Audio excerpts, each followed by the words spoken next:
¿Cómo andas, Luis? Bien, muchas gracias por la... Visitando Río Gallegos. Sí, como cada tanto de visita por acá. Claro. Bueno, vos venís a buscar la novela El Paso del Diablo, que recientemente lanzó el Instituto del Pensamiento Socialista aquí en Argentina. Bueno, justamente no hay mucha literatura referida a la huelga de 1920, 1921, ¿no? De este tipo, hay algunos libros que se han editado pero hace mucho, pero no con la impronta que yo veo en El Paso del Diablo, donde hay una lucha constante dentro de los mismos personajes, porque hay diálogos y luchas entre personajes y cada personaje también tiene su lucha interna. Eso es lo que veo yo que ha logrado Pavel al interpretar a cada personaje, ¿no? Esas contradicciones internas, la amargura, la desazón de la derrota, la lucha por las convicciones y los ideales que fueron pisoteados por el ejército y por la masacre del gobierno nacional. Eso es lo que me atrapó a mí de la novela, que yo he leído otro tipo de novelas, pero no esta específicamente con este tenor, ¿no?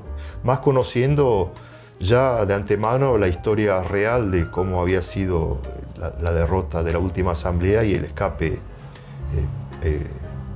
de la gente del Gallego Soto, guiados por el Guatón Luna. Claro. A mí, pensando así, tratando de buscar alguna literatura referida a las huelgas, desde este ámbito, ¿no? Literario, quizás El Dueño de la Tierra, puede ser algo. Sí, sí, pues David Viñas también es un tremendo escritor, y precisamente también era hijo de uno de los protagonistas de la huelga. Pero es diferente, ¿no? Claro, sí. La construcción que ha hecho Pavel de un hecho por ahí que puede ser pequeño dentro de esta historia de lo que fueron las huelgas, porque es nada más que el relato de la última asamblea y la posterior huida para salvar la vida. O sea, claro. Es sobre un hecho, sobre las últimas horas, ¿no? De construir todo un relato en base a eso. Claro, sí. Inclusive Pavel, cuando yo lo conocí, él me comentó que él quiso hacer una novela con algún aspecto desconocido de ese proceso. Claro. Y como no se sabe mucho qué pasó durante esa escapatoria, es donde él hace este relato, claro. o esta narrativa. Claro.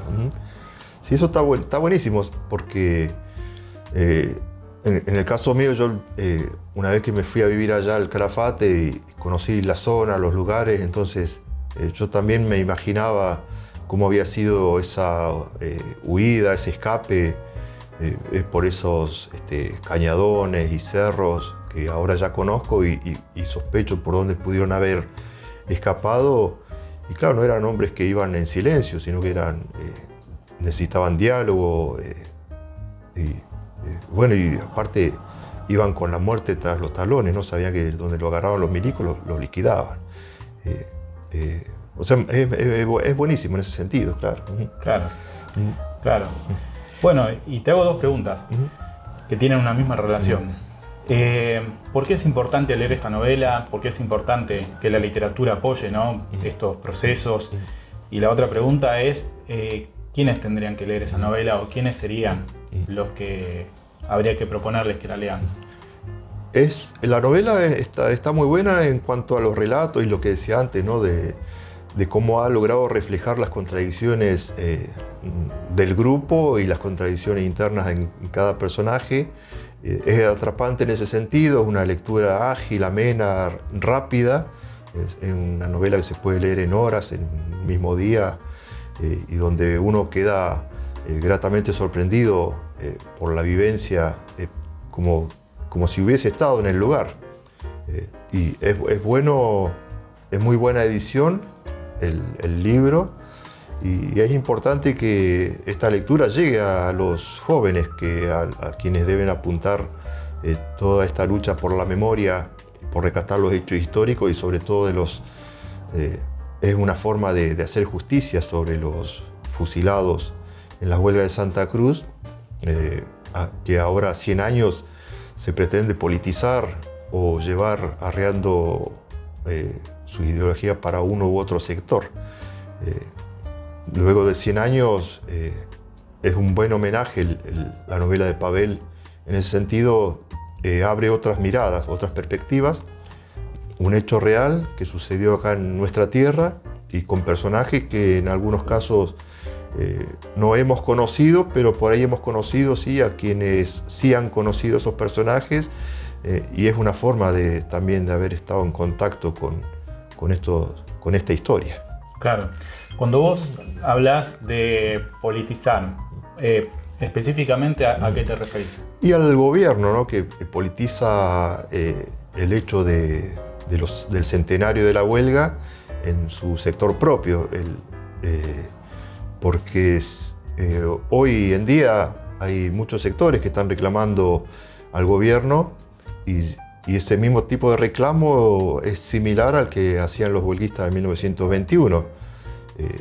Entonces hay una contradicción en ellos en cuanto a pretender romantizar el movimiento del 1921, pero criminalizar o ignorar los movimientos o las protestas actuales.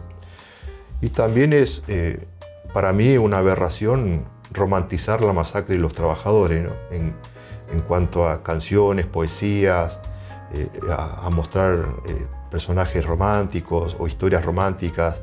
Esto fue una tragedia muy grande donde fueron vidas humanas las que fueron liquidadas de la forma más salvaje, gente que no tuvo ni siquiera una sepultura digna, y hay muchas preguntas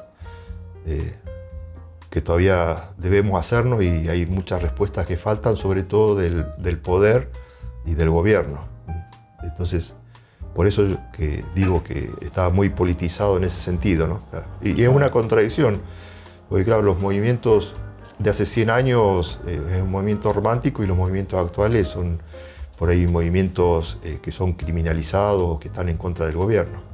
Y por último, ¿por qué es importante reivindicar la memoria, recuperar la memoria, que en este caso está hecho desde la literatura, pero ¿por qué es clave?